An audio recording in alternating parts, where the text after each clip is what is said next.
Bale, pues aurkezpenarekin hasiko gara. Bueno, pues arratsaldeon eta eskerrik asko etortzeagatik.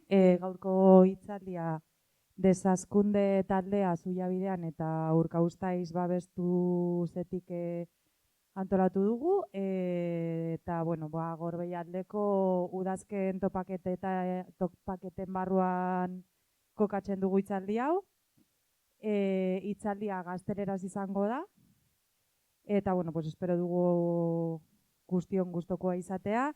Aurreko saioetan, pues, Ostar Zelaietarekin egon gara energia makroproiektuen implikazio politikoei buruz hitz egiten. Horrela ez Badajotzeko lankidekin ere haiek egindako eremu antropizatuei buruzko lanaz egon gara hitz egiten ere, aurkeztu dut hemen. Jaime eta Alvarorekin ere egon gara pues, Erdi Amerikako estraktibismoaren ondorio larriari buruz hitz egiten. Eta bueno, pues, ziklo honetako azken bi hitzaldietan erabaki dugu desazkunde gaia hartu. Bueno, pues, nolabait juteko pentsatzen etorkizun batean non gure beharrak eta gure planetaren beharrak pues, bateratu dezakegun edo. Eskerrik asko, que gracias por venir, que la charla de hoy se ha organizado desde el grupo de crecimiento de Zuiabidean y Urkabustaiz Babestuz, que está enmarcada dentro de los encuentros de otoño y que, bueno, que va a ser en castellano la charla.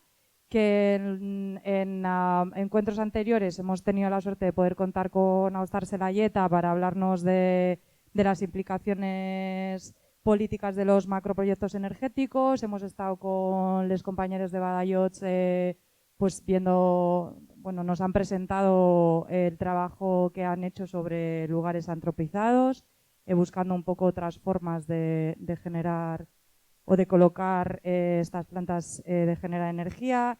Hemos hablado también con Álvaro y con Jaime sobre las graves consecuencias que está teniendo y que ha tenido y que tiene el extractivismo en Centroamérica. Y eso, y en estas dos últimas charlas pues hemos decidido un poco hablar sobre decrecimiento, pues un poco como forma de ir pensando y de ir construyendo un futuro en el que nuestras necesidades y las necesidades del planeta en el que vivimos puedan ser compatibles. Bueno, pues eso, y bueno, pues tras la visita de Adrián Almazán a Murguía la semana pasada, bueno, pues hoy tenemos aquí a Carlos Taibo, que es profesor, escritor y editor especialista en transiciones políticas, tiene muchos títulos. Y bueno, en transiciones políticas, sociales y económicas y en movimientos sociales de crecimiento y colapso, pues una persona muy conocida, bueno, ha escrito, tiene bastante literatura sobre el tema. Y bueno, pues nada, pues os dejamos ya con Carlos y que tenemos muchas ganas de escuchar lo que nos va a contar y de eso, pues de hablar un poco para seguir hablando de una transición ecosocial justa. Y bueno, también quería decir que en la entrada hay una mesa con unos papeles que son unas alegaciones contra un proyecto que se encuadra en la zona de Ayaraldea, ¿no? Okondo y Odio, como en esa zona, en esos montes, es un proyecto de eólicas y bueno, pues hay bastante información en las hojas mismas y bueno, pues para que os acordéis de firmar cuando salgáis. Y nada, es que ricasco.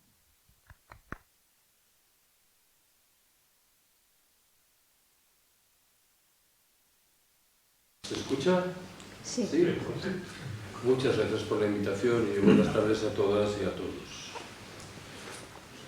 Antes de entrar en materia, me gustaría intentar explicaros lo que voy a procurar hacer en los próximos minutos.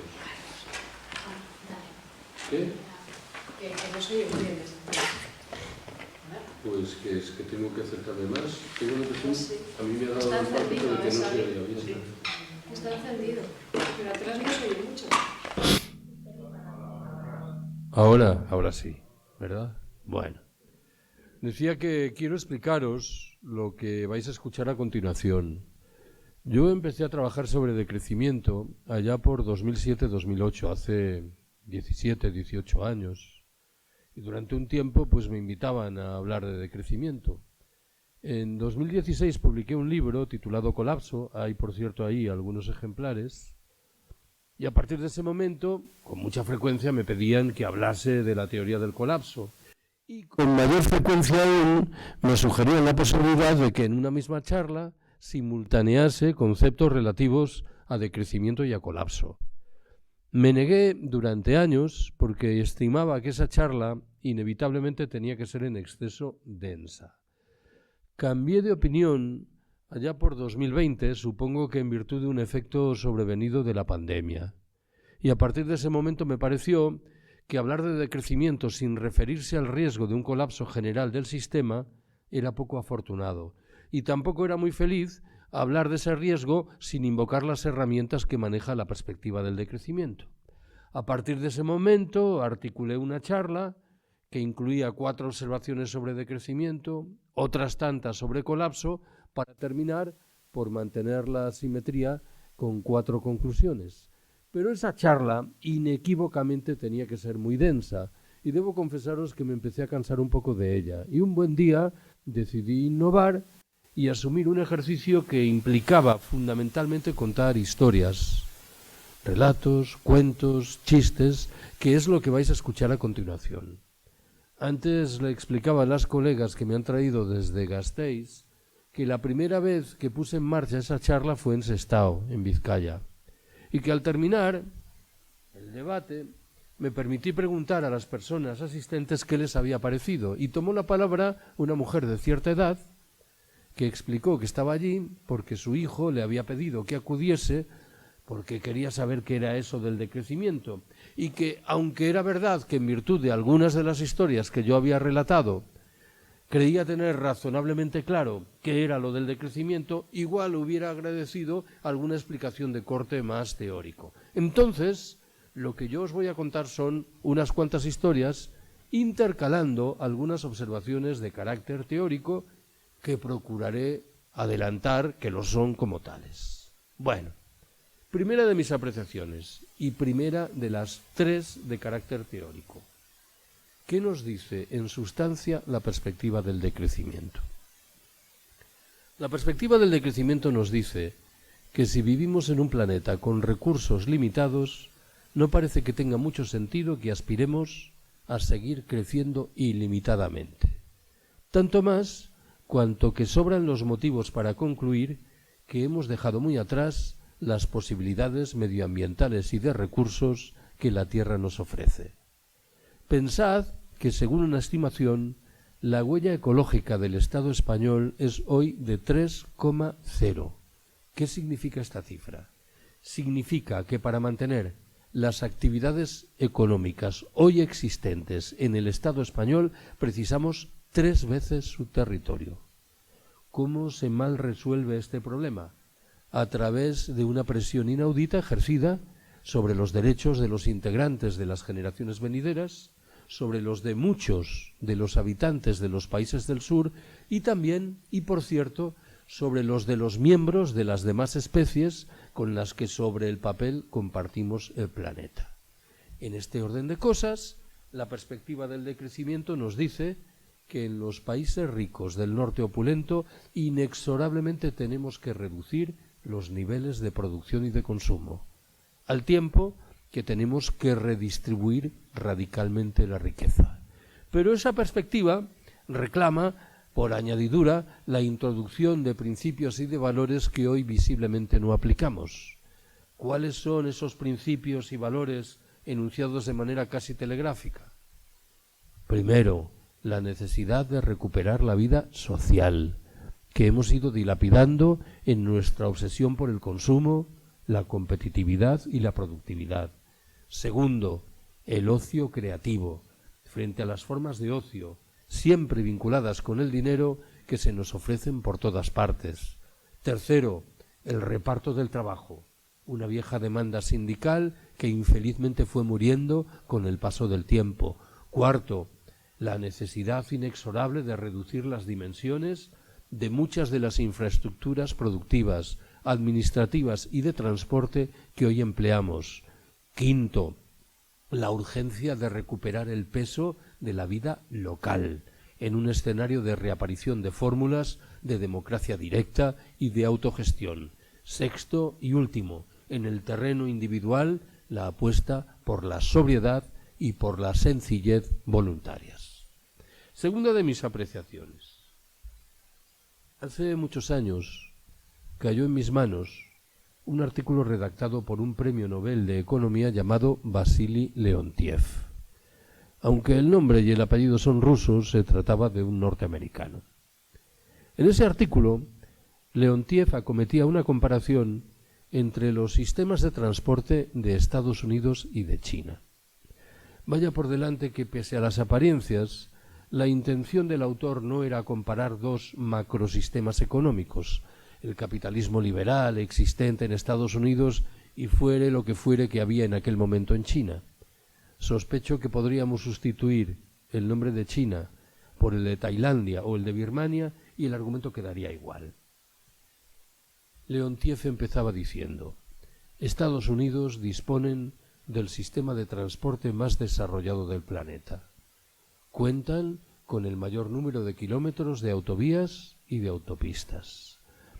Disfrutan del mayor número de automóviles por habitante. Consumen el mayor número de litros de gasolina por habitante y año. Ahora bien, cuando llega el momento de valorar cómo ese hiperdesarrollado sistema de transporte satisface las necesidades objetivas del norteamericano medio, los problemas se manifiestan inmediatamente. El norteamericano medio reside a 55 minutos en automóvil de su puesto de trabajo. Tiene que madrugar mucho cada mañana. Se ve inmerso en gigantescos atascos que dañan sus nervios y dañan también, claro, el medio natural. Y, en fin, por lo común llega tarde a trabajar. China, proseguía Leontiev, en aquel momento, hablo, no lo olvidéis, de 40 años atrás, bien sabéis que las circunstancias han cambiado mucho, en aquel momento en China prácticamente no había autovías ni autopistas. El número de automóviles de uso privado era muy reducido. El consumo de gasolina por habitante y año resultaba ser irrisorio.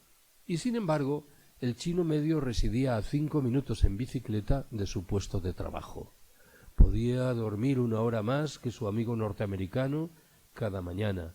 No se veía inmerso en gigantescos atascos que dañasen sus nervios y el medio natural, y en fin, por lo común, llegaba en hora a trabajar.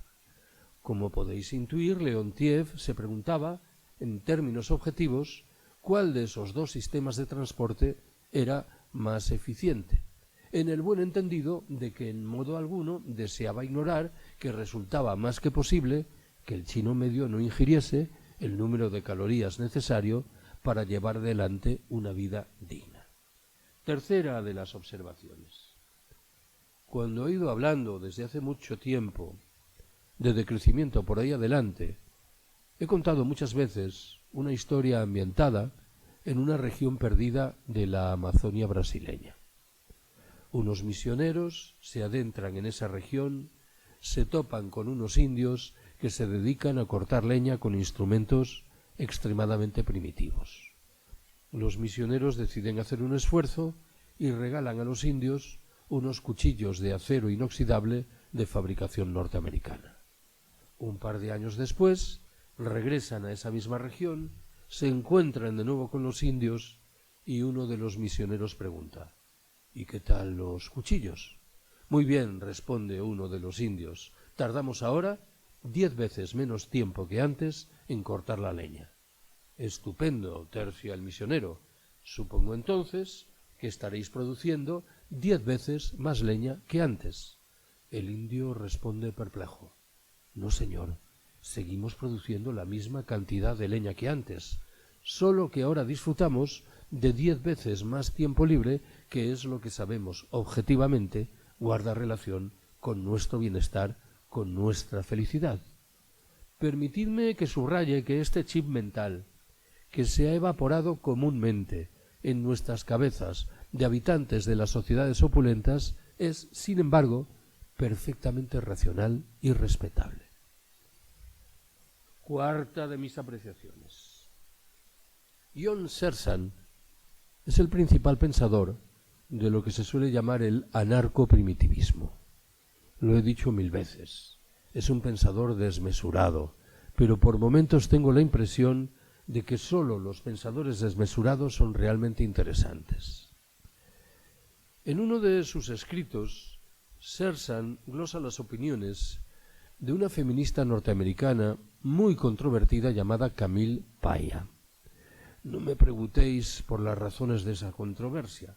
Creo que por detrás, en cualquier caso, y por proponer una explicación, está el hecho de que los argumentos de Paya son a menudo muy provocadores. En un momento determinado, Paya contó que se asomó a la ventana de su casa en una ciudad en Estados Unidos y se topó con un gigantesco camión que era portador de una no menos gigantesca grúa. Y le vino a la cabeza la capacidad tecnológica de los antiguos egipcios. Anotó: si las sociedades humanas, en vez de haber estado dirigidas por hombres, lo hubieran estado por mujeres, nunca habríamos alcanzado esa maravilla de la técnica. Seguiríamos viviendo en modestísimas chozas de paja. Sersan afirma que entiende que la respuesta refleja casi biológica ante ese argumento consiste, claro, en negar la mayor y en decir: si las sociedades humanas hubieran estado dirigidas por mujeres, habríamos alcanzado el mismo o mayor desarrollo tecnológico.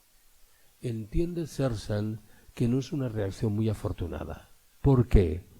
Porque la principal aportación de las mujeres al acervo de la especie humana son esas modestísimas chozas de paja, sin las cuales la especie humana en modo alguno habría sobrevivido. Esas chozas, entiendo yo por añadidura, que nos van a ser mucho más útiles que los camiones y las grúas en un escenario de colapso más que previsible. Va a la quinta de mis historias. Hace unos cuantos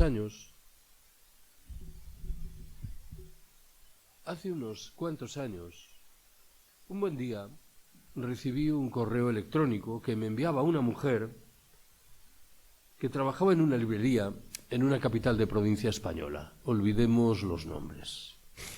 Me explicaba que el año siguiente la librería iba a celebrar su 50 aniversario y que querían organizar unas cuantas mesas redondas.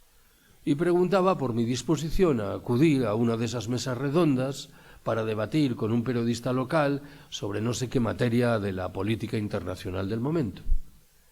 Yo respondí inmediatamente, suelo hacerlo, que iría encantado siempre y cuando nos pusiésemos de acuerdo, claro, sobre la fecha. La respuesta de esta mujer se demoró varias semanas, algo que debo confesaros que no me hace mucha gracia. Y era un mensaje muy escueto en el que me preguntaba: ¿y cuánto nos va a cobrar usted por acudir a esa mesa redonda? Yo respondí de nuevo, de manera muy rápida, que si tenían dinero para pagarme me parecería muy bien, pero que si no lo tenían, no por ello dejaría de acudir. No volví a recibir ningún mensaje más. Para explicar ese silencio, a buen seguro que se pueden invocar muchas posibilidades, alguna de ellas moderadamente trágica. Pero creo que no voy muy desencaminado si interpreto que mi respuesta no les había gustado porque ella o sus jefes debieron razonar más o menos en los siguientes términos. Una persona que no cobra por venir es lo que estamos buscando para un acto de conmemoración del 50 aniversario de una librería maravillosa como la nuestra. Probablemente si hubiera pedido 600 euros me hubiera respondido inmediatamente que aceptado.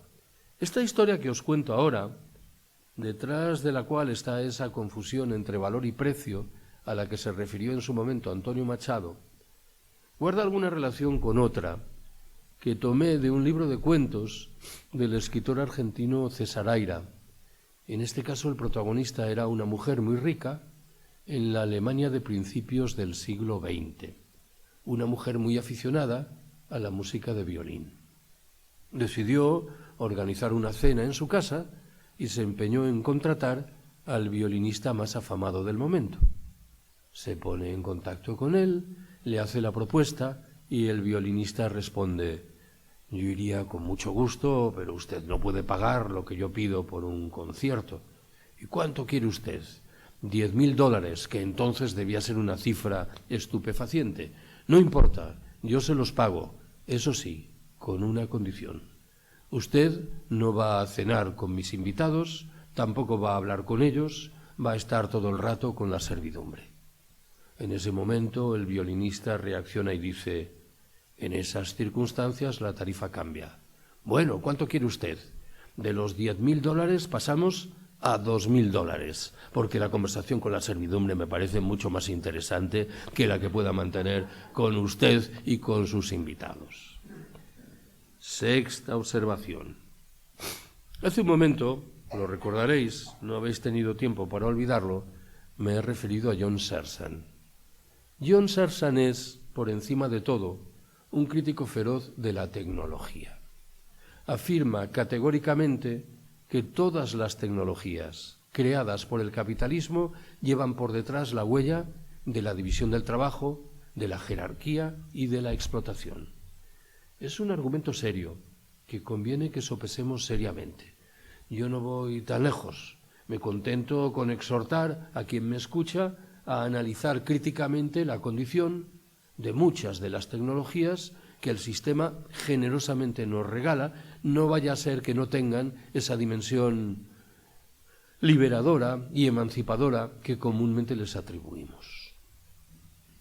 La pregunta más delicada que me han hecho nunca en mi vida fue en Vigo, en Galicia, en mi tierra, hace, qué sé yo, una década. Tomó la palabra un hombre de cierta edad que había interpretado que yo no era un enamorado de la tecnología o que al menos mantenía mis cautelas en lo que hace a su dimensión liberadora. Y explicó que estaba allí vivo porque unas semanas antes se había sometido a una delicadísima operación quirúrgica que implicaba el concurso de altísimas tecnologías médicas y me preguntó expresamente si yo estaba en contra de esas tecnologías médicas. Pensad un momento en el escenario de la pregunta, que yo le hubiera dicho: a mí qué me importa haberte muerto. Obviamente yo no le dije eso porque soy una persona educada. Le dije: yo no tengo en principio nada contra esas tecnologías siempre y cuando satisfagan simultáneamente 3 condiciones. Entonces mencioné 2 condiciones y la tercera me vino a la cabeza tiempo después. La primera condición se refiere a la naturaleza social de la tecnología en cuestión. No vaya a ser que beneficie al 5% de la población planetaria, en cuyo caso tendremos un problema. Y esto, bien lo sabéis, ocurre con mucha frecuencia. La segunda condición se refiere a la naturaleza ecológico-energética de esa tecnología. No vaya a ser que el disfrute contemporáneo de la misma trabe las posibilidades de acceso de los integrantes de las generaciones venideras, en cuyo caso tendremos también un problema enjundioso. Y la tercera condición, aquella que me vino a la cabeza tiempo después, se refiere a la naturaleza política de la tecnología en cuestión. No vaya a ser que su despliegue reclame estructuras jerarquizadas, piramidales, verticales, al margen de cualquier tipo de control popular, que es lo que sospecho ocurre, y es un ejemplo entre muchos, con la energía nuclear. Pero si la tecnología en cuestión sale razonablemente bien parada de estas 3 exigencias, yo no creo que tenga que plantear ningún problema al respecto. Séptima observación que quiero haceros. Hace un buen puñado de años me invitaron a dar 3 charlas sobre decrecimiento en institutos de bachillerato de la Galicia rural. En cada salón de actos había un centenar de adolescentes. Al principio de la primera charla, sin saber yo muy bien por qué, se me ocurrió preguntar, y repetí la pregunta en las otras 2, quienes estaban allí sentados, ¿cuántos tenían algún conocimiento, aunque fuera somero, de las faenas agrícolas y ganaderas? Y recuerdo vivamente que en cada uno de esos 3 grupos levantó el brazo, en cada caso, una única persona, en los 3 casos varones. 3 sobre 300.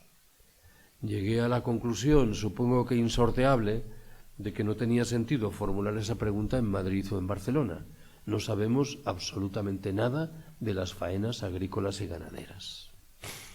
Unos meses después, me tocó en suerte participar en una mesa redonda sobre soberanía alimentaria en Albacete. Y escuché con mucha atención la intervención de un hombre de mi edad que se autopresentó como aprendiz de agricultor. Y explicó que en su pueblo, 400 habitantes, en la provincia de Albacete, lo último que los padres deseaban para sus hijos era que porfiasen en mantener las actividades agrícolas y ganaderas. En ese momento se me encendió una bombilla en la cabeza. Y llegué a la conclusión de que muy probablemente entre esos adolescentes que tomaban asiento en los salones de actos de los institutos de la Galicia rural, había bastantes más que disfrutaban de cierto conocimiento de las faenas agrícolas y ganaderas. Lo que ocurría es que les daba vergüenza confesarlo. El conocimiento, mal que bien, estaba allí, pero claro, las condiciones para que germinase no eran precisamente las mejores. Fueron aquellos meses, azares de la vida, cayó en mis manos un libro que estudiaba los manuales de texto que se empleaban en el sistema educativo español en el primer tercio del siglo XX. Había una asignatura omnipresente: horticultura. ¿Qué hemos hecho para perder de manera tan rápida y dramática conocimientos que en un escenario de más que previsible colapso nos van a ser de estricta utilidad? Hay quien sostiene que nos van a sacar de la estacada estos denostados inmigrantes procedentes de zonas rurales, del África subsahariana y de América Latina, que conservan un conocimiento precioso, un tesoro de conocimientos que en nuestro caso infelizmente se ha ido evaporando. Octava observación y segunda de las de carácter teórico. Más que explicaros qué entiendo por colapso, me parece que tiene sentido procurar responder a una pregunta precisa.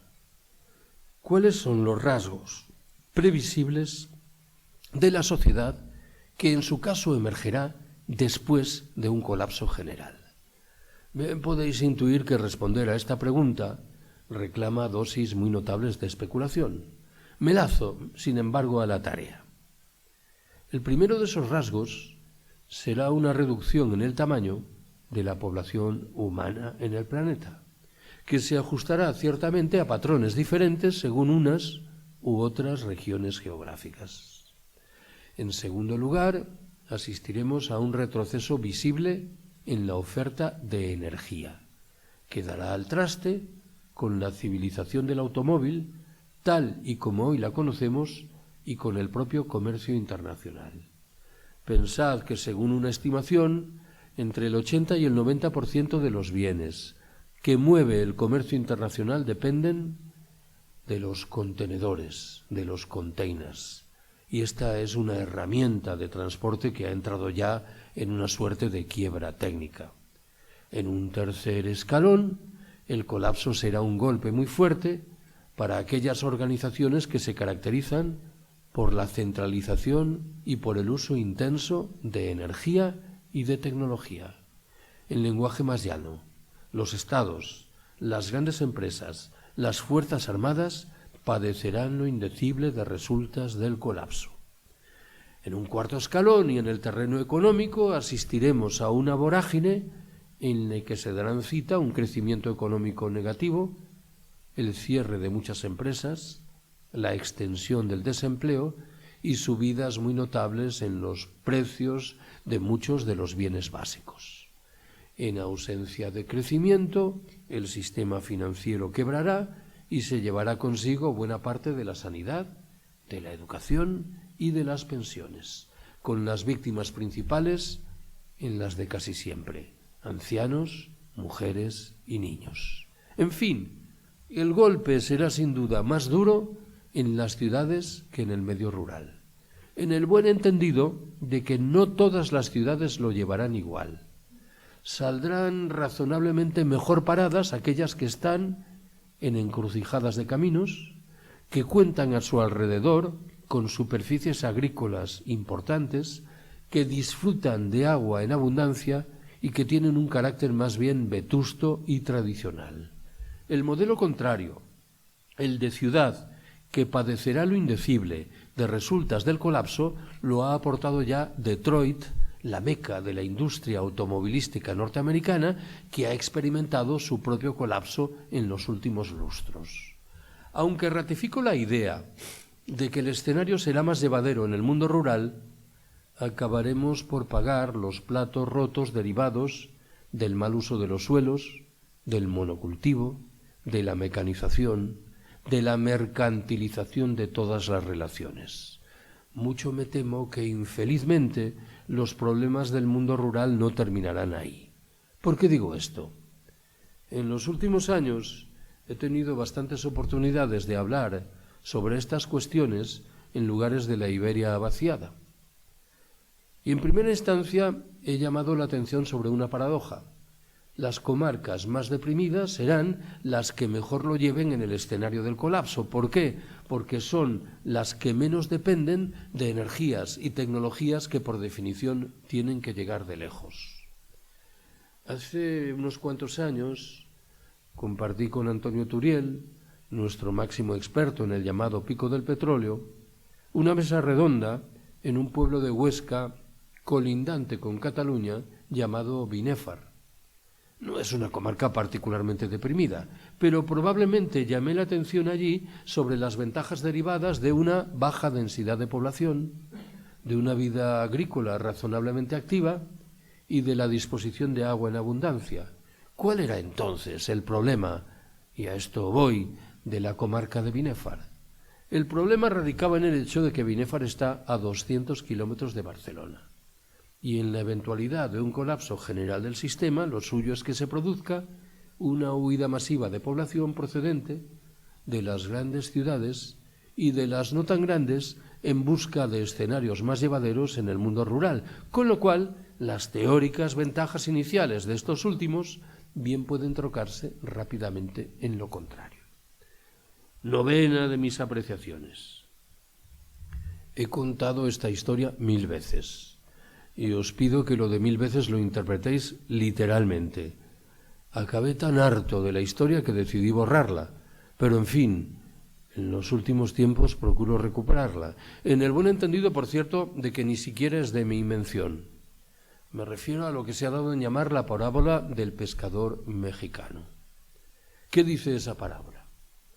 En una de sus muchas versiones está ambientada en un pueblo de la costa mexicana. Un paisano se encuentra medio adormilado junto al mar. Un turista norteamericano se le acerca, entablan conversación y en un momento determinado el turista pregunta: ¿y usted en qué trabaja? ¿A qué se dedica? Yo soy pescador. Caramba, un trabajo muy duro. Trabajará usted muchas horas cada jornada, ¿verdad? Bastante, sí. ¿Cuántas horas le dedica por término medio cada día a la pesca? Qué sé yo, un par de horitas o 3. ¿Pero qué me dice usted? ¿Qué hace con el resto de su tiempo? Yo me levanto tarde, pesco un par de horas, juego un rato con mis hijos, duermo la siesta con mi mujer y al atardecer salgo a beber unas cervezas. ¿Pero cómo es usted así? ¿Qué quiere decir? ¿Por qué no trabaja más, hombre? ¿Y para qué? Porque si trabajase más, en un par de años tendría un barco más grande. ¿Y para qué? Más adelante abriría una factoría aquí en el pueblo. ¿Y para qué? Con el paso del tiempo montaría una oficina en Estados Unidos. ¿Y para qué? Tiempo después abriría delegaciones en la Unión Europea. ¿Y para qué? Las acciones de su empresa cotizarían en la bolsa. ¿Y para qué? Sería usted inmensamente rico. ¿Y para qué? Bueno, qué sé yo, al cumplir 65 o 70 años, podría dejar de trabajar y venir a vivir aquí a este pueblo para levantarse tarde, pescar un par de horas, jugar un rato con sus nietos, dormir la siesta con su mujer y salir al atardecer a beber unas cervezas. Todo aquello que se le prometía luego de decenios de trabajo extenuante era paradójicamente aquello de lo que ya disfrutaba en el momento presente. Siempre que cuento esta historia, procuro recordar que incorpora bastantes fugas, alguna de ellas importante. Por ejemplo, no explica convenientemente cuántas horas trabajaba la mujer del mexicano protagonista, pero os pido que por una vez aparquemos esta dimensión de la discusión. Como quiera que esta historia acabó por hartarme, decidí buscarle una sustituta. La encontré en un relato que asumía Rafael Azcona, que los más veteranos y veteranas probablemente recordaréis que fue, entre otras muchas cosas, el guionista de algunas de las películas de Berlanga. Azcona contaba que en la década de 1950 hizo un viaje en coche entre Madrid y Zaragoza. Y en un momento determinado, supongo que para descansar, se detuvo en un pueblo. Observó que había una venta, entró en la venta y pidió un café con leche. Apreció que en la barra se ofrecían unas magdalenas, pidió una de ellas y resultó ser la más sabrosa que había probado en su vida. Conocedor de que unos amigos iban a realizar la misma ruta, les recomendó que buscasen el pueblo y la venta y probasen las magdalenas. Al cabo de un tiempo queda con ellos y les pregunta: ¿encontrasteis el pueblo? Sí, hombre, sí, era muy fácil. ¿Y la venta? Estaba allí, muy visible. ¿A que estaban buenas las magdalenas? No, no había magdalenas. ¿Cómo que no había magdalenas? ¿Preguntasteis por ellas? Preguntamos y el camarero, más bien remiso a hablar, nos dijo: ya no las hacemos, las pedían mucho. Ojo con la frasecita, porque es un torpedo en la línea de flotación de lo que llevamos dentro de la cabeza. Nosotros entendemos que si un bien es objeto de demanda, lo que tenemos que hacer es producirlo a mansalva. No pensaba lo mismo el camarero, voy a suponer que aragonés. Probablemente trabajaba 14 horas al día, de pie, sin hablar realmente con nadie. Lo único que escuchaba era un café con leche, un cortado y 2 magdalenas. Había decidido recuperar su condición de homo y abandonar su condición de homo economicus. Permitidme que subraye que ni el pescador mexicano ni el camarero aragonés eran revolucionarios. No estaban proponiendo un modelo de sociedad alternativa. Eran simplemente resistentes. Eran gentes que se negaban a aceptar las imposiciones que surgen de un sistema llamado capitalismo, de sus ritmos, de sus usuras y de sus explotaciones. Décima de mis apreciaciones. Es una materia en la que me gustaría trabajar, pero nunca encuentro el tiempo o, en su defecto, me faltan los mimbres. Me refiero a la dimensión generacional de muchos de los conceptos que emplea la perspectiva del decrecimiento. Propongo un ejemplo. Voy a partir de la sospecha de que los conceptos de sobriedad y sencillez voluntaria que invoqué antes de pasada tienen un significado diferente a los ojos de una persona con 80 años de edad, a los de una con 40 y a los de una tercera con 15. Como quiera que no estoy en condiciones de profundizar en la teoría, no me queda más remedio que proponeros algún ejemplo de lo que quiero decir. Va el primero de ellos. Se refiere a una figura que creo yo ha desaparecido en nuestros trenes. La de un anciano o una anciana que procedía a comer en el tren y que al efecto sacaba un bocadillo y una pieza de fruta. El arrobo con que contemplaban y manoseaban esos alimentos solo puede explicarse porque en algún momento de la vida les faltaron. Quienes hemos nacido después tenemos una relación mucho más fría y creo yo que mucho menos inteligente con los alimentos. Pareciera como si diésemos por descontado que están ahí a nuestra disposición. Propongo un segundo ejemplo. Durante mucho tiempo en Madrid, todos los años, recibía una llamada telefónica de un grupo de señoras muy mayores que organizaba cada mes una charla. La edad media de estas mujeres, creedme, estaba por encima de los 80 años. Un buen día, cuando recibí esa llamada, me preguntaron de qué quería hablarles y yo respondí que quería hacerlo del decrecimiento. Lo cierto es que el día previsto para mi intervención yo no tuve tiempo de prepararla. Prepararla significa sentarte un momento, pensar en quién te va a escuchar y reorientar en su caso los ejemplos, las anécdotas, las teorías. Acudí a la charla con cierto temor de que aquello no funcionase. Si tengo que ser un poco exagerado, de que me linchasen a la salida. No fue lo que ocurrió. Yo creo que estas buenas señoras entendieron rapidísimamente lo del decrecimiento. ¿Por qué? Especulo. Probablemente volvieron la mirada hacia la década de 1950, el franquismo más oscurantista y ultramontano. Y sin embargo el recuerdo que tenían de lo que acabo de llamar sobriedad y sencillez voluntaria era manifiestamente grato. ¿En qué estoy pensando, para que me entendáis? En un momento en el que un jersey tenía que durar 10 años y en el que era literalmente impensable tirar a la basura un mendrugo de pan. Estas buenas señoras, claramente insertas desde décadas atrás en la rueda de la sociedad de consumo, conservaban en su cabeza un espacio razonablemente virgen que, convenientemente estimulado, podía provocar respuestas muy sugerentes. Rescato un tercer ejemplo de esta historia de las generaciones. No sé cuántos años hace que se aplica en las universidades de los Estados miembros de la Unión Europea el llamado Plan de Bolonia. Creo que son unos 15. En términos pedagógicos, Bolonia supone la entronización de la figura del seminario. El profesorado se ve en la obligación de impartir seminarios y el alumnado de padecerlos. Yo llegué a la conclusión de que el único uso razonable de ese tiempo pasaba por organizar debates con el alumnado. No lo he dicho bien, debates del alumnado. Yo procuraba oficiar de neutralísimo moderador. El primer año de aplicación de los seminarios de Bolonia me produjo una honda preocupación certificar cómo a los ojos de la mayoría de mis alumnos y alumnas resulta evidente que las sociedades solo progresan en virtud de la competición más feroz, del codazo más descarnado.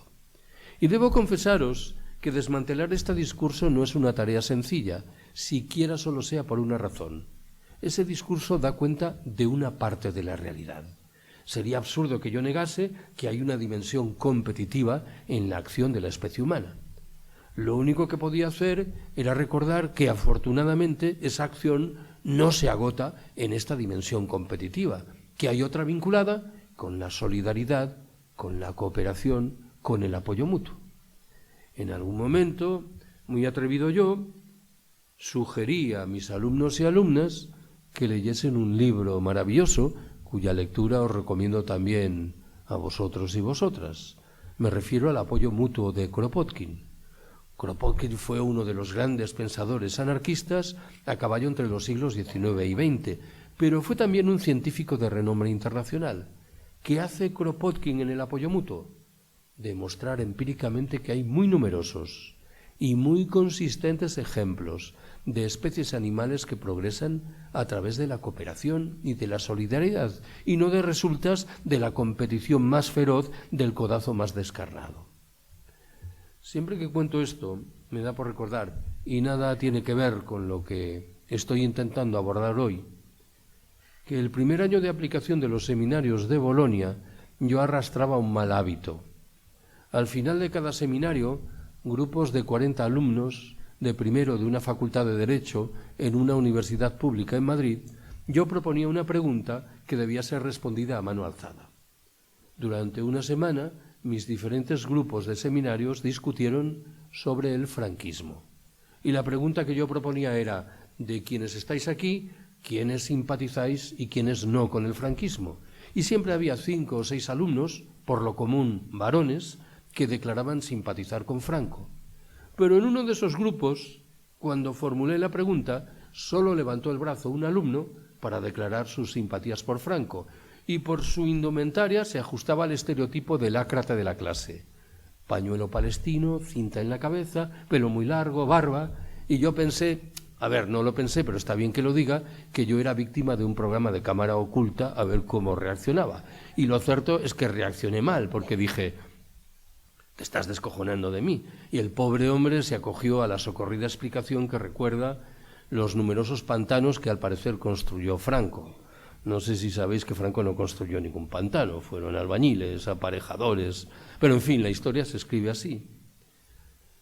Ese día, un miércoles, me tocaba en casa mi hija Ana, que entonces tenía 15 años y yo estaba muy sojuzgado por el debate sobre el franquismo. Y nada más llegar le digo, Ana, por cierto, ¿tú de Franco qué piensas? Fue muy rápida, dijo, era un hijo de la gran puta. Bueno, pero ¿sabrás algo más? Y me responde, sí, que era el abuelo de una que concursa en Mira quién baila. Ojo con el argumento, que por cierto es una descripción de Franco singularmente hiriente. El personaje relevante pasaba a ser la nieta que concursaba en televisión y Franco quedaba como una especie de abuelillo extraviado de la historia. 11ª observación que quiero haceros. Me gustaría contaros algo sobre lo de los parques eólicos y otras parafernalias parecidas. Lo primero que debo señalar al respecto es que creo que no hay ningún motivo mayor para concluir que los recursos generados por esas instalaciones contribuyen a levantar la vida, normalmente taciturna, de los escenarios en los que se despliegan, que son hábitats naturales ya muy castigados. Estoy seguro que más de uno y más de dos de quienes estáis aquí habéis visto esa película titulada Asbestas. Hay un momento en el que recoge un diálogo entre el francés ilustrado y el campesino gallego asilvestrado que quiere vender sus tierras. El francés le pregunta, ¿y qué vas a hacer con el dinero que te van a dar? Y el campesino responde, me voy a comprar un taxi y me voy a marchar a Ourense, a la capital, a trabajar en el taxi. Creo que está bien retratado. Los recursos recibidos no van a repercutir en el escenario en el que se va a levantar el parque eólico. Permitidme que aquí haga un inciso. Estoy harto de películas en las cuales los campesinos gallegos aparecen retratados como gentes salvajes, asilvestradas e ignorantes, que carecen por completo de cualquier conciencia ecológica. Yo conozco muchos campesinos gallegos que no se ajustan felizmente a este estereotipo. En realidad es un problema general del retrato de los campesinos en todas partes. Pareciera como si la liberación tuviese que venir de un francés, de un holandés, de un madrileño, de un barcelonés, de un coruñés o de un vigués, que para el caso me da igual. En segundo lugar, los parques eólicos ratifican un esquema en virtud del cual el mundo rural va a tener que seguir abasteciendo de energía a las grandes ciudades y a las grandes industrias. Parece que el dato es certero. En la Comunidad de Madrid no hay ningún parque eólico. Hace no mucho cayó en mis manos un meme que reconstruía lo que significaría un molino eólico en la Plaza de Castilla de Madrid. El fenómeno sería realmente marcante, aunque en fin, igual se les ocurre ponerlo, aunque sea por razones turísticas. En un tercer escalón, debo subrayar que los parques ratifican otro esquema en virtud del cual las grandes empresas se nutren de lo que significan. Según una estimación, las 2/3 partes del negocio eólico español están en manos de las grandes empresas de la energía y buena parte del tercio restante se hallan en manos de las grandes empresas de la construcción. ¿Por qué me interesa subrayar esto?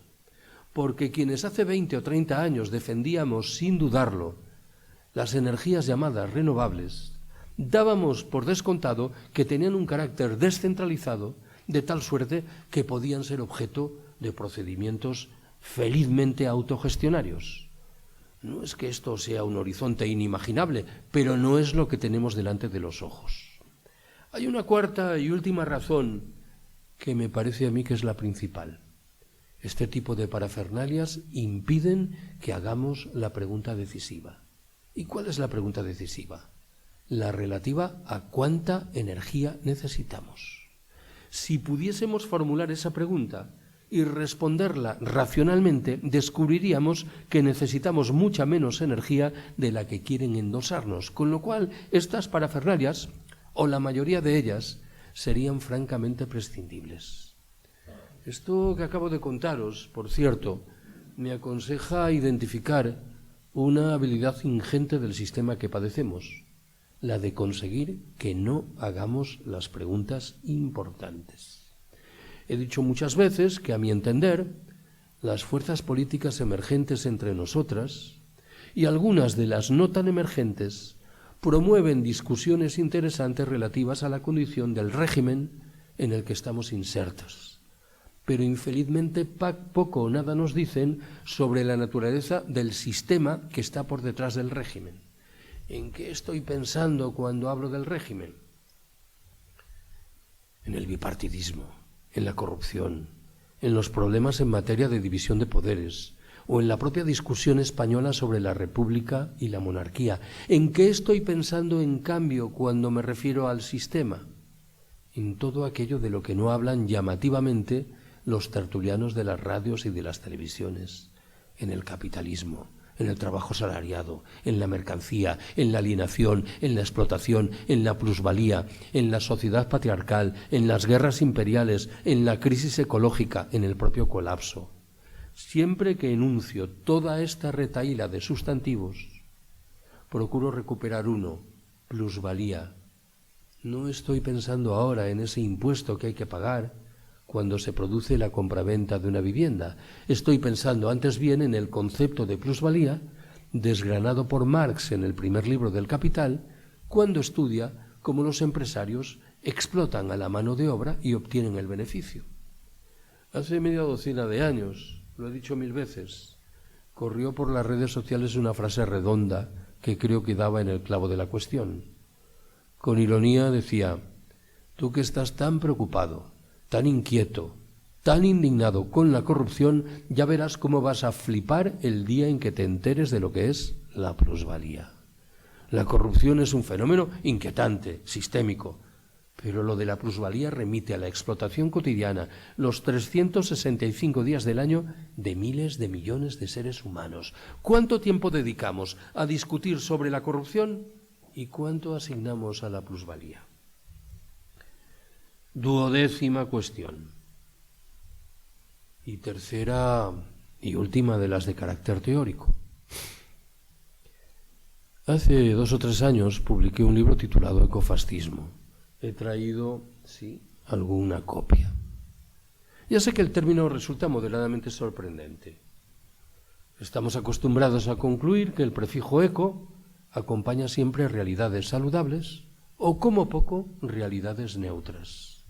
Debo recordaros, sin embargo, que en el Partido Alemán Nacionalsocialista, el partido de Hitler, operó un activo grupo de presión de carácter ecológico, que defendía la vuelta al mundo rural, que criticaba agriamente las consecuencias negativas derivadas de la urbanización y de la explotación, que postulaba en su caso el despliegue de prácticas de corte vegetariano, todo ello naturalmente al servicio de una raza elegida que estaba en condiciones de imponer reglas del juego de obligada satisfacción a los demás.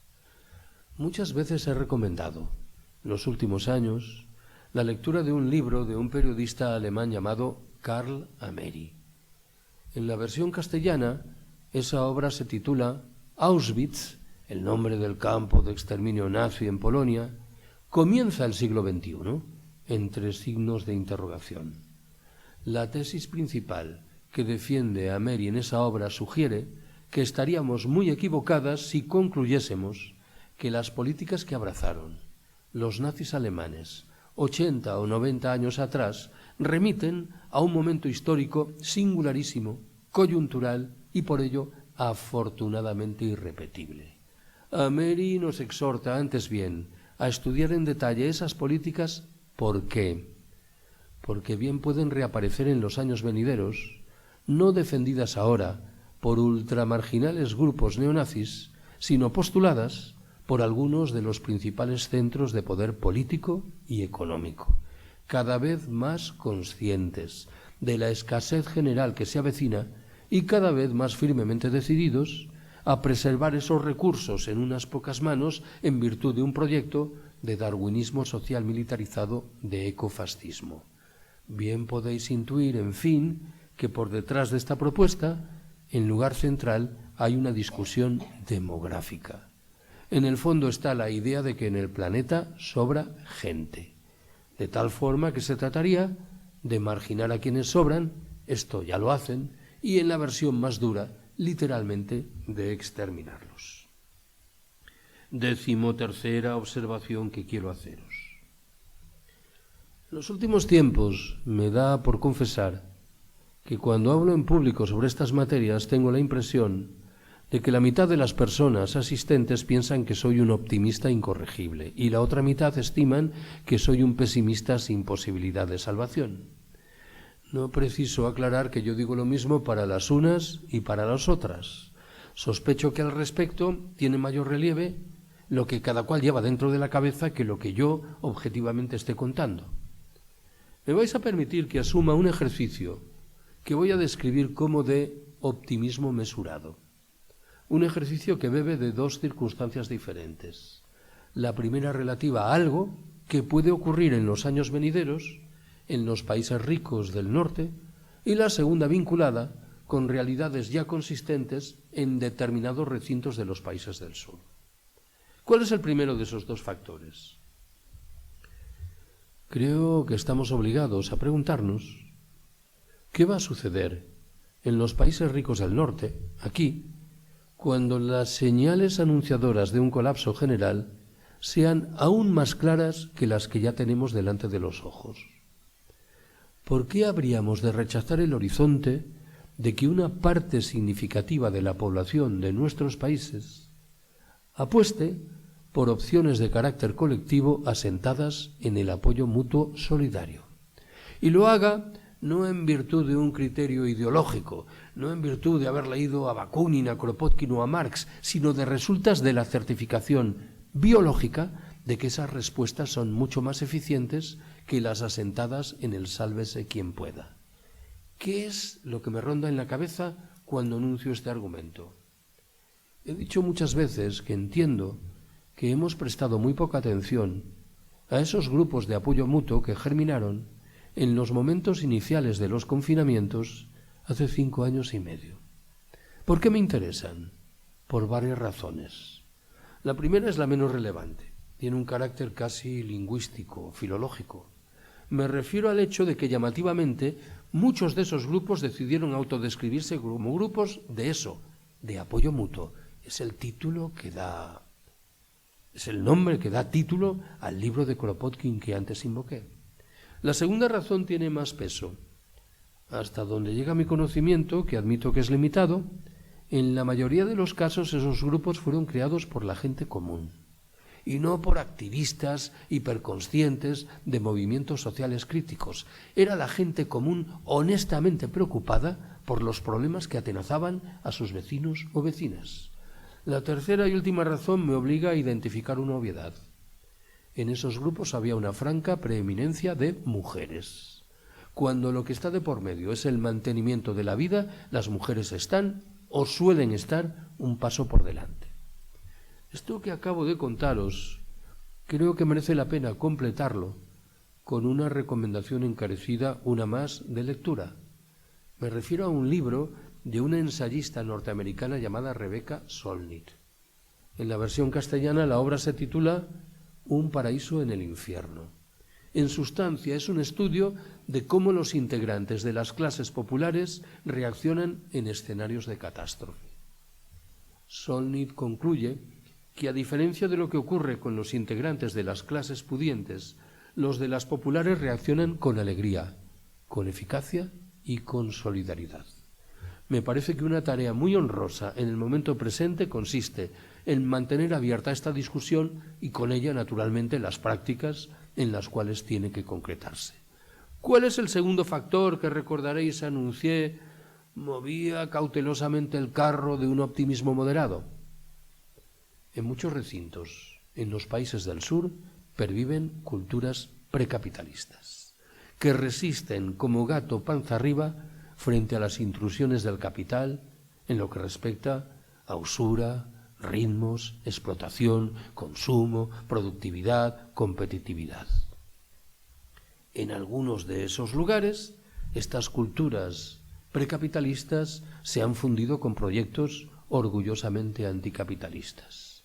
Entiendo yo que esto ha sucedido, por rescatar dos ejemplos y con todas las contradicciones y limitaciones que queramos, en Chiapas, en México, al amparo del zapatismo, y en Rojava, esa franja de territorio mayoritariamente poblada por kurdos, emplazada en el norte de Siria, al amparo de lo que han decidido llamar confederalismo democrático.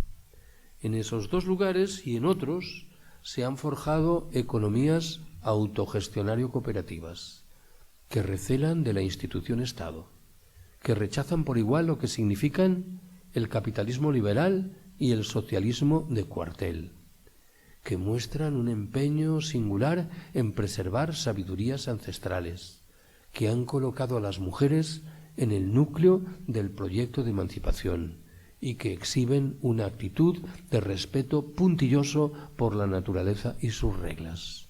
Creo que haríamos bien en mirarnos en el espejo de estas gentes. 14ª observación, y ya voy acabando, no os preocupéis. Tiene sentido que formule una pregunta. ¿Vamos a esquivar el riesgo de un colapso general del sistema? En mi intuición la respuesta es no. Lo que está a nuestro alcance es mitigar algunas de las consecuencias más negativas de ese colapso y postergar un poco en el tiempo su manifestación. Debo confesaros, lo hago siempre, que este segundo horizonte, lo de postergar esa manifestación en el tiempo, no acaba de convencerme. Lo que me ronda en este caso en la cabeza es el título, de nuevo, moderadamente humorístico de un libro de un norteamericano llamado John Michael Greer. En una imaginable traducción al castellano, ese título rezaría: colapse ahora y evite aglomeraciones. La tesis principal de Greer viene a decir: si inexorablemente vamos a colapsar, ¿no será lo más inteligente que empecemos a construir ya los rasgos de la sociedad poscolapsista? Ahora que el cambio climático todavía no ha hecho sentir sus consecuencias más negativas, ahora que todavía contamos con materias primas en cantidades razonablemente relevantes, desde el recordatorio de que la mayoría de los colapsos registrados en el pasado tuvieron consecuencias saludables en lo que hace a reruralización, desjerarquización y autonomía local, y desde la intuición, en fin, de que el colapso puede borrar de un plumazo muchos de los problemas que nos acosan en lo que se refiere a la propiedad privada y a la deuda. 15ª observación y penúltima que quiero haceros. De un tiempo a esta parte, también me da por formular 3 recomendaciones. ¿Cuál es la primera de ellas? Estaría bien que de vez en cuando os pusieseis las gafas del colapso e intentaseis pensar qué consecuencias puede tener este último en términos de vuestra vida cotidiana o en términos de las grandes tesituras planetarias. Propongo un ejemplo de lo que quiero decir. Ya confesé antes que soy gallego. Desde que era un adolescente escuché que la gran tragedia de la vida económica y singularmente de la vida económica rural gallega era el minifundio. El hecho de que la propiedad de la tierra esté tan compartimentada, tan fragmentada, que las explotaciones a duras penas dan para vivir. No deseo ignorar que el minifundio está en el origen, en un grado u otro, de la emigración masiva de gallegos camino de América. Vaya por donde, y sin embargo, y a esto voy, en el escenario del colapso, el minifundio se convierte en una bendición de Dios. ¿Por qué? Porque es la antítesis del monocultivo. Quien tiene una leira, una pequeña plantación, coloca ahí patatas, tomate, remolacha, grelos, naviza, repollo. Hace un par de años o 3 presenté uno de mis libros, Iberia vaciada, en Jaén. y me permití preguntarle a mis amigos y amigas jienenses qué es lo que iban a comer en el escenario del colapso. Aceitunas. Permitidme que subraye que esta discusión no es para dentro de 30 o 50 años. Es una discusión que tiene que estar ya, y nunca mejor dicho, sobre la mesa. Segunda recomendación. Siempre que hablo por ahí adelante de estas materias, procuro recomendar que se realice un estudio serio relativo a las presumibles consecuencias del colapso en el lugar en el que estoy. No sé si es Izarra, la comarca, la provincia de Álava, Euskal Herria, lo que fuere. Permitidme que proponga de nuevo un ejemplo de lo que quiero decir. Hace unos años presenté ese libro que acabo de mencionar, Iberia vaciada, en Palencia. Palencia con P de Pamplona, aquí al lado. Y en un momento determinado en el debate, muy atrevido yo, sugerí que la ciudad de Palencia satisfacía esos 4 requisitos vinculados con un colapso mal que bien llevadero que recordaréis mencioné antes. Encrucijada de caminos, superficies agrícolas importantes en los alrededores, agua en abundancia y carácter más bien vetusto y tradicional. Inmediatamente tomó la palabra un joven, quien explicó que, al parecer, Palencia es de todas las capitales de provincia españolas aquella que más depende de la industria del automóvil. Bien podéis intuir que esto modificaba abruptamente el panorama.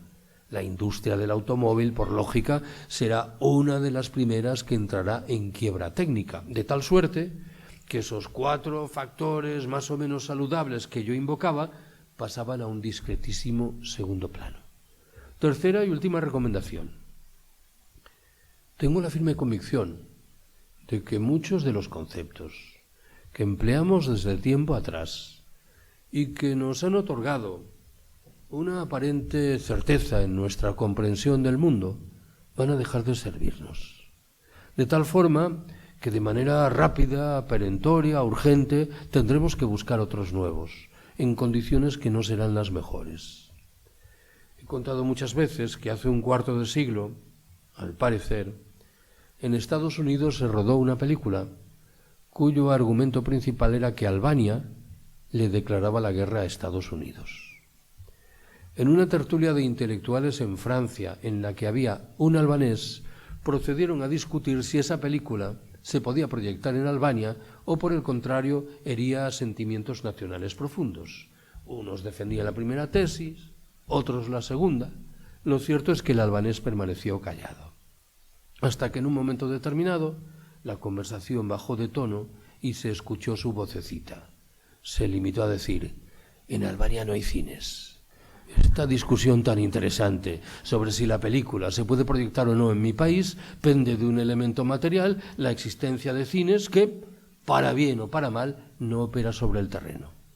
Yo tengo la impresión de que en los años venideros vamos a tener que repetir muchas veces que en Albania no hay cines. Cuando alguien, por ejemplo, dé por descontado que inexorablemente aparecerán maravillosas tecnologías que nos permitirán encarar problemas que hoy se nos antojan inabordables sin explicar al mismo tiempo y, por ejemplo, de dónde va a salir la energía que va a permitir poner en funcionamiento esas tecnologías. Decimosexta y última de mis apreciaciones. Me gustaría terminar con un chiste que obedece al propósito de subrayar la precariedad del conocimiento de las ciencias sociales. Esta historia la escuché hace bastantes años en labios de un colega serbio-chileno, infelizmente fallecido. He podido comprobar que tiene réplicas más o menos similares en los lugares más dispares. La versión que yo recojo está ambientada en una ciudad del Medio Oeste, en Estados Unidos, desarrollada tecnológicamente. En las afueras reside una comunidad indígena, una tribu india, que vive a mitad de camino entre ese desarrollo tecnológico y sus usos tradicionales. Un mes de agosto, los responsables de la tribu se dirigen al chamán, al líder religioso, y le preguntan cómo va a ser el invierno siguiente.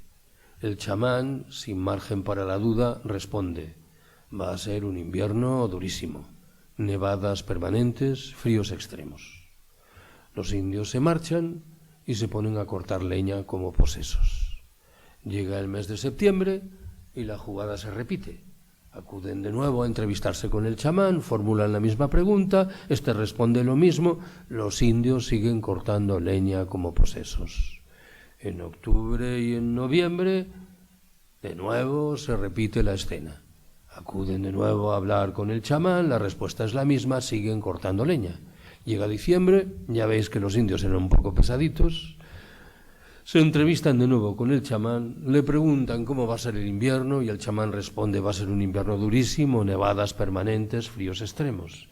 Y cuando se marchan para seguir cortando leña como posesos, el chamán se queda solo y le entra el canguelo y piensa para sí: a ver si voy a estar metiendo la pata y el invierno va a ser muy suave. Voy a pedir cita en la estación meteorológica local y voy a preguntar cómo va a ser el invierno. Así lo hace, lo recibe el director de la estación y le pregunta: bueno, pues usted dirá en qué le puedo ayudar.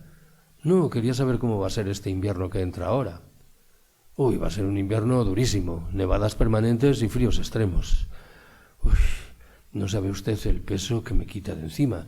Supongo que esto ustedes lo saben porque comparan la serie histórica de las fotografías de los satélites con los datos que tienen acumulado en el ordenador. ¿Qué va, hombre, qué va? No sabemos porque los indios llevan 5 meses cortando leña como poseses.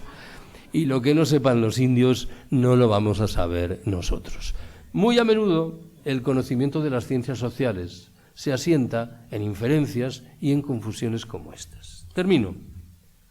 Me vais a permitir que lo haga leyendo un texto que difundieron el 1 de mayo de 2014 unas gentes que se hacían llamar anarquistas de Temuco.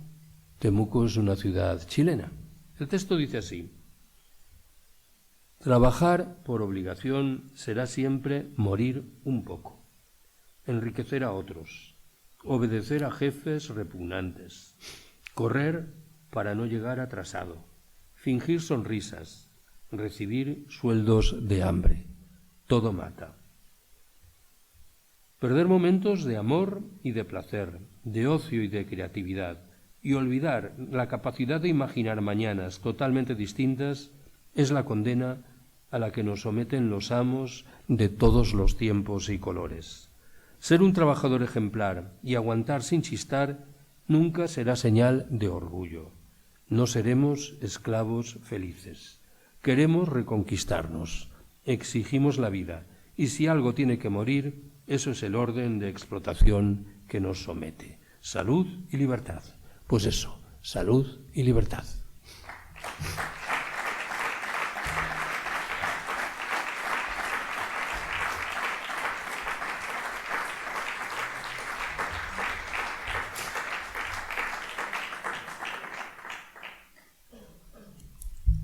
Pues entiendo que es vuestro turno.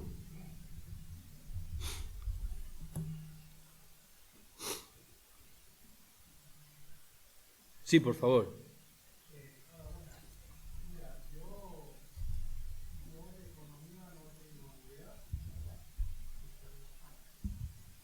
No sé si me has escuchado algo. Sí. Me gustaría saber más, la verdad.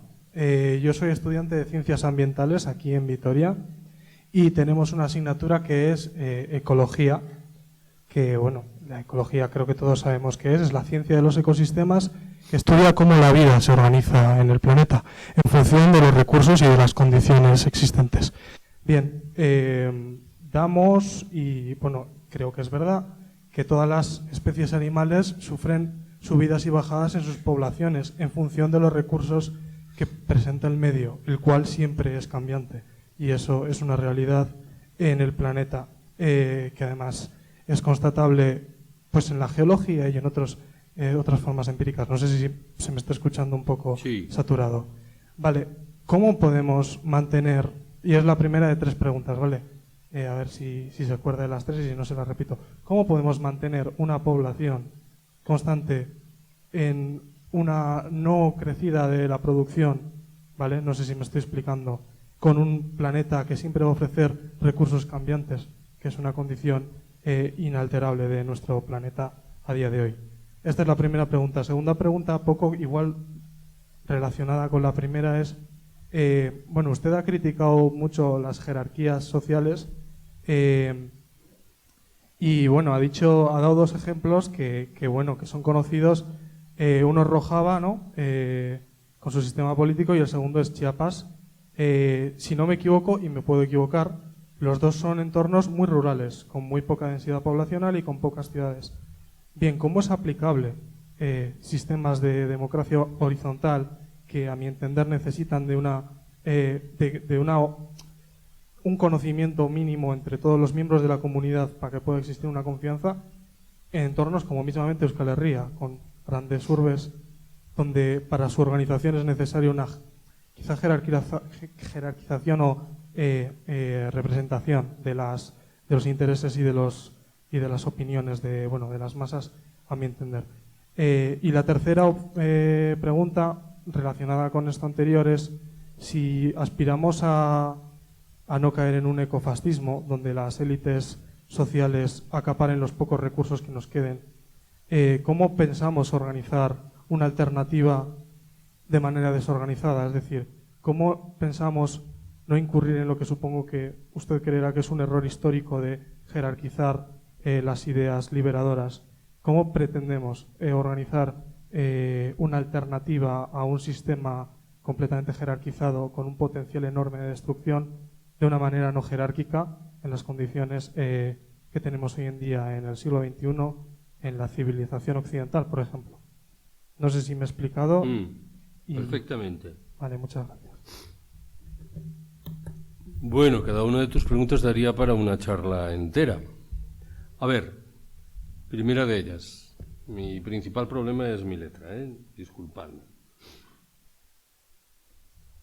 En primer lugar, no creo que estemos obligados a mantener una población constante. Creo que una de las posibilidades que se ofrece en el horizonte es un ejercicio de autocontención que implique reducciones en el tamaño de la población planetaria. Y no estoy pensando a reducciones como las vinculadas con el ecofascismo o con un eventual colapso, sino a reducciones voluntarias, que partan de la conciencia de que el planeta da para lo que da, de tal suerte que no tiene sentido que nos sigamos reproduciendo exponencialmente. El discurso dominante en este terreno parece dar por descontado que estamos resolviendo los problemas principales. ¿Por qué? Porque es verdad que la tasa de crecimiento de la población planetaria se ha ido reduciendo. De tal forma que, según un pronóstico muy extendido, esa población se estabilizará en torno a los 10.000 o 11.000 millones de seres humanos allá por 2050 o 2060. No es un argumento muy tranquilizador. Si hoy tenemos problemas graves con 8.000 millones de habitantes, ¿qué problemas no tendremos dentro de 30 años con el cambio climático y el agotamiento de las materias primas de por medio? Debo subrayar, de todas maneras, y a buen seguro que tú lo sabes, que la discusión correspondiente solo es parcialmente demográfica. Depende estrictamente de qué modelo de ser humano tengamos en la cabeza. Si estamos pensando en los niveles de consumo de un madrileño, de un barcelonés o de un bilbaíno que viaja una vez al año a Cancún y otra a las Islas Seychelles, la Tierra no da para mantener 800 millones de seres humanos. Si estamos pensando en los niveles de consumo de un campesino de Burkina Faso o de Mali, la Tierra da para mantener a 23.000 millones de seres humanos. Por eso es muy importante que definamos qué modelo de ser humano tenemos en la cabeza. Segundo, llevas razón cuando afirmas que los dos ejemplos que yo he propuesto, Rojava y Chiapas, remiten a sociedades fundamentalmente rurales. Bueno, la pregunta que planteas tiene mucho que ver con una perspectiva hondamente libertaria. El horizonte libertario reclama una activa descentralización de todas las estructuras de poder. Y esto conduce a formular otra pregunta relativa a cuál es el tamaño de una comunidad humana que puede autogestionarse racionalmente, que puede desplegar prácticas de democracia directa.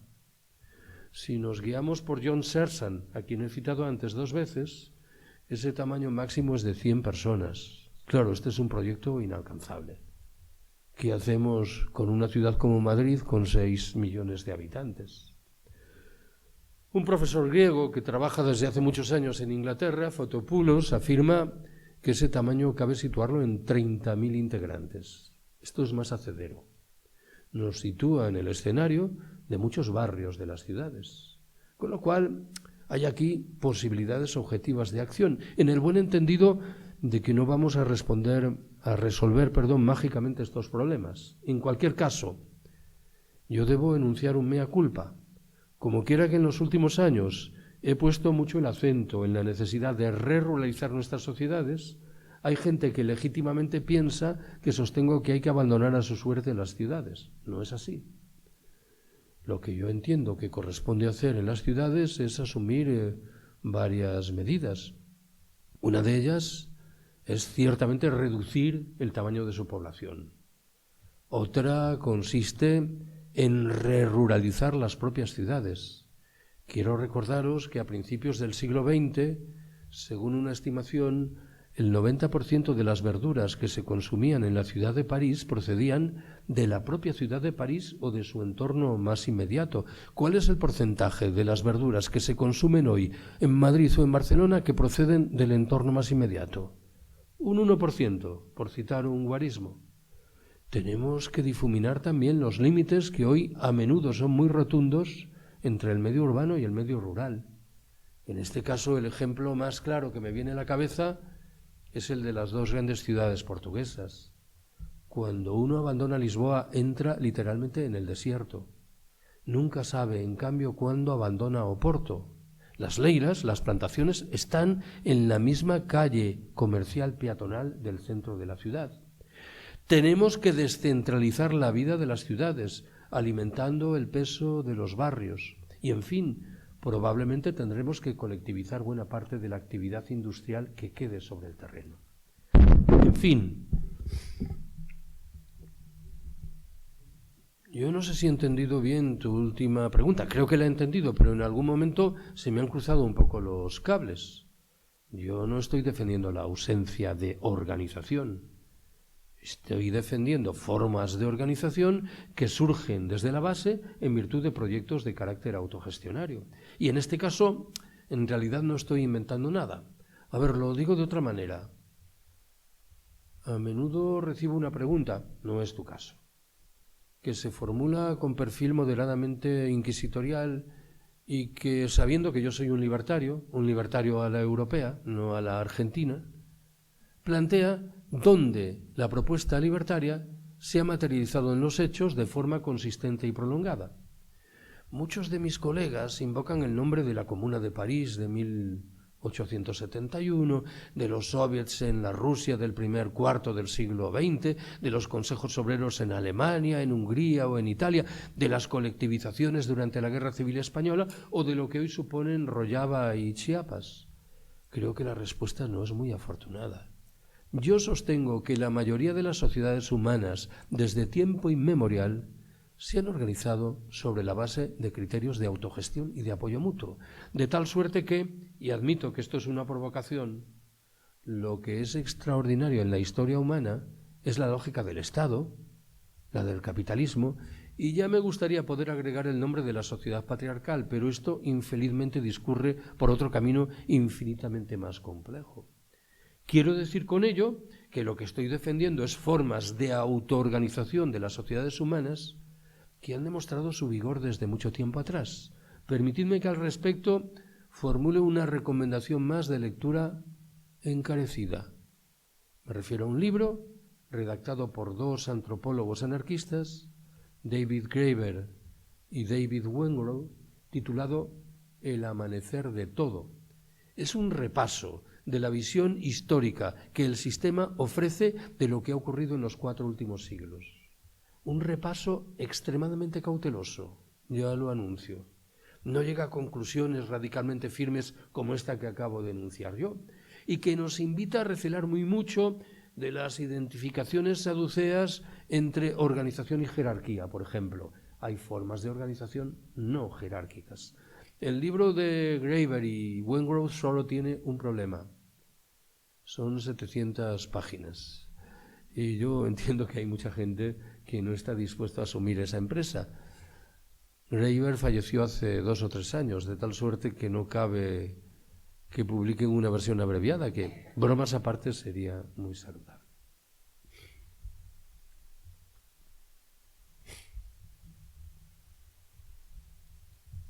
Sí, por favor. Estas son las peores, ¿eh? Si el colapso es inevitable y parece que sí, ¿alguna previsión de cuándo va a ser? A ver, voy a defender una tesis fuerte. El colapso es esto que tenemos delante de los ojos. Lo que ocurre es que no tenemos preparada la vista para certificarlo. Pero a mí me parece que en los últimos años se han ido acumulando los datos que invitan a concluir que esto es el colapso. Naturalmente que por detrás de este argumento que utilizo ahora está el concepto de colapso preciso que manejemos, ¿no? Yo creo que en los últimos años hemos asistido a una formidable aceleración de muchos procesos.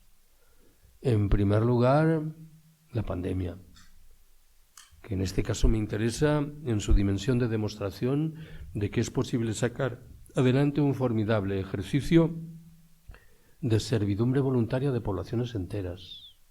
En segundo término, un puñado de noticias que se hicieron valer en el otoño de 2021, con eco que llega hasta hoy y que asumen la forma de problemas en el suministro de materias primas energéticas, de cortocircuitos en muchos procesos económicos, financieros y comerciales, de subidas espectaculares en los costos de transporte de las mercancías, por no hablar de ese globo sonda que cobró cuerpo en Austria en el propio otoño de 2021 y que señalaba que en adelante las unidades del ejército local se aprestaban a alcanzar una plena autonomía en energía y en agua para hacer frente a un posible apagón general y acudir en socorro de la población civil, que es lo que sabéis que suelen hacer las Fuerzas Armadas en todos los lugares del planeta. En fin, a esto cabe agregar los efectos de la guerra de Ucrania, que admito tiene difícil engarce en este esquema de análisis, pero me parece evidente que por detrás de la guerra de Ucrania está una competición soterrada por materias primas energéticas cada vez más escasas.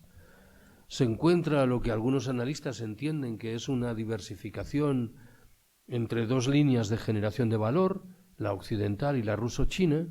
Se halla la demostración empírica de que no hay imperio bueno.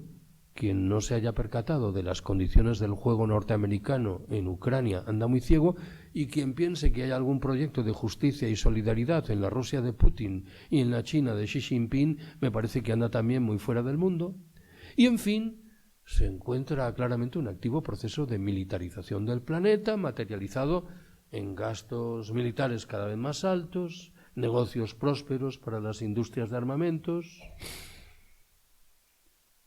intervenciones que ya no van a precisar la etiqueta edulcoradora de humanitarias.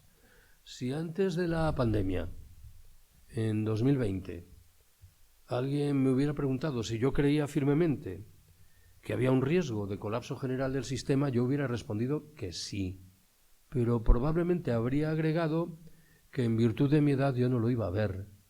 Hoy ya no estoy tan seguro. Es verdad que yo he experimentado un franco rejuvenecimiento en los últimos años, pero no creo que sea esta la explicación fundamental, ¿no? Si alguien quiere sostener en serio que el colapso es lo que tenemos delante de los ojos, a mí me parece que el argumento no está mal tirado. Sí, por favor.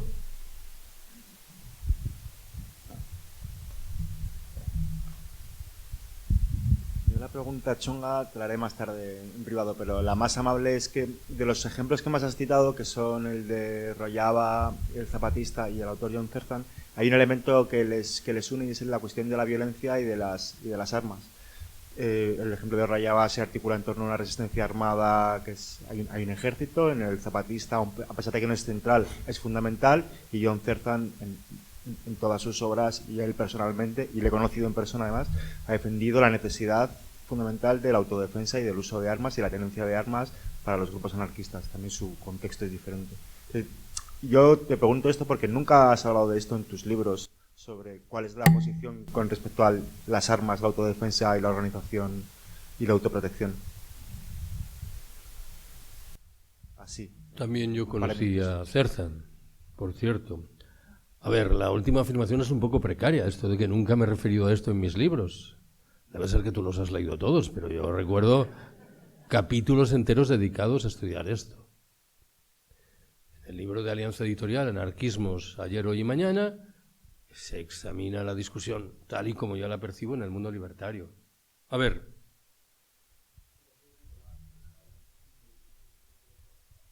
Sí, obviamente será un escenario de violencia, y lo será en primer lugar y de manera sustancial porque el sistema no va a colapsar tranquilamente. Otra cosa distinta es que el colapso, si me ajusto al análisis que antes desarrollé, reducirá sensiblemente las capacidades de presión y de represión al alcance del sistema, con lo cual se abren algunas oportunidades que hoy no vemos con tanta claridad, pero en cualquier caso habrá que ejercer como poco una violencia defensiva de aquel tipo de instancias en las que interpretamos que se están reflejando nuestras posiciones e intereses. Alguna vez me he referido en este orden de cosas a un orden, el del poscolapso, que he descrito como neofeudal.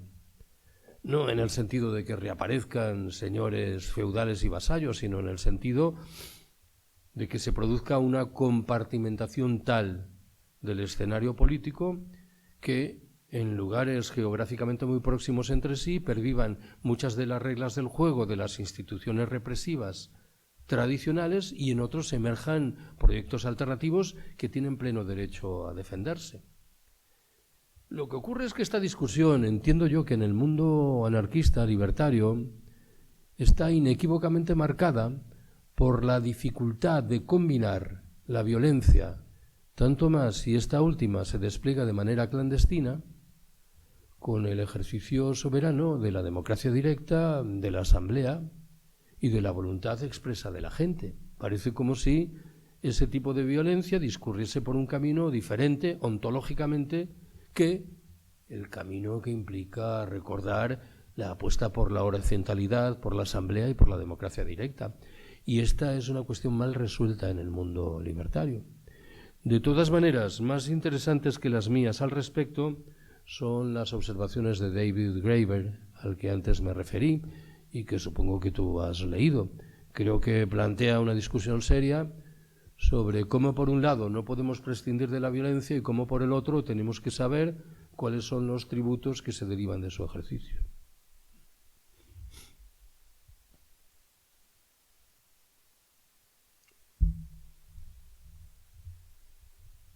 ¿Qué más se os ocurre? Compartí una mesa redonda con John Sersan en Madrid y John Sersan arrastraba la imagen de un enfant terrible, de un tipo irascible, y si tú me dices que lo conociste, pues ratificarás conmigo que era un señor extremadamente amable, cordial, muy divertido, muy alejado de la imagen que tiene, que se vincula con la de Theodor Kaczynski, el hombre de una bomber. Estuvo en una cárcel norteamericana de la que se suicidó hace poco durante bastantes años. Bueno, la imagen de Sersan era la de un tipo extremadamente cordial y afable. Estas imágenes generadas de cómo deben ser las personas en virtud de las ideas que presumiblemente defienden muchas veces están equivocadas. Bastará con el ejemplo que os propuse de ese alumno que declaró simpatizar con el franquismo y no dudaba en llevar una bandera palestina, en tiempos en los que nadie llevaba una bandera palestina. Igual se la había regalado su tía, claro. A la 1, a las 2. Bueno, pues si os parece lo dejamos aquí. Os recuerdo que si me aligeráis el viaje de vuelta a Madrid de los libros, pues os estaré muy agradecido. Gracias por haberme escuchado.